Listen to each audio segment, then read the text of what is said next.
గన్నవరం నియోజకవర్గాన్ని రాష్ట్రంలోనే నెంబర్ 1 స్థానంలో ఉండేలా కృషి చేస్తా అని టీడీపీ ఎమ్మెల్యే అభ్యర్థి యార్లగడ్డ వెంకట్రావు అన్నారు.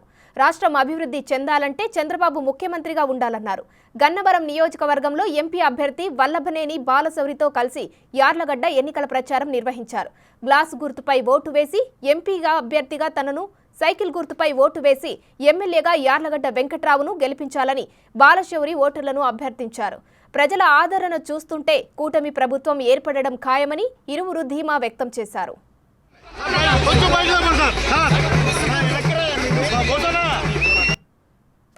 ఇది కృష్ణా డెల్టా రైతాంగం. వరి తప్ప వేరే పంట పండదు. కంపల్సరీగా నీళ్లు కావాల్సినటువంటి ప్రాంతం మనందరికీ తెలుసు.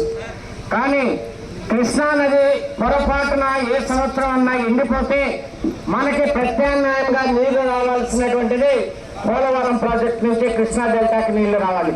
కానీ గత ప్రభుత్వంలో చంద్రబాబు నాయుడు గారి టైంలో 72% పోలవరం ప్రాజెక్టు కంప్లీట్ అయితే 1% కూడా ఈ ముఖ్యమంత్రి గారు ఈ పోలవరం ప్రాజెక్ట్ని కంప్లీట్ చేయలేదనే మాట వాస్తవం అనేటువంటి విషయాన్ని సందర్భంగా మీ అందరికీ మనం చేస్తా ఉన్నాను. మీరు ఒకటే ఆలోచించండి, పొరపాటున కృష్ణా కానీ ఎండిపోతే కృష్ణా డెల్టా రైతాంగం పరిస్థితి చాలా దారుణంగా ఉంటుంది.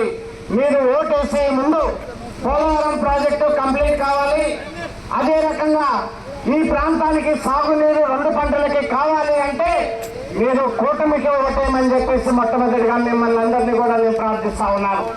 అదే రకంగా ఇక్కడ త్రాగునీరు సమస్య కూడా బాగా ఉందని చెప్పేసి గ్రామస్తులు చెప్తా ఉన్నారు.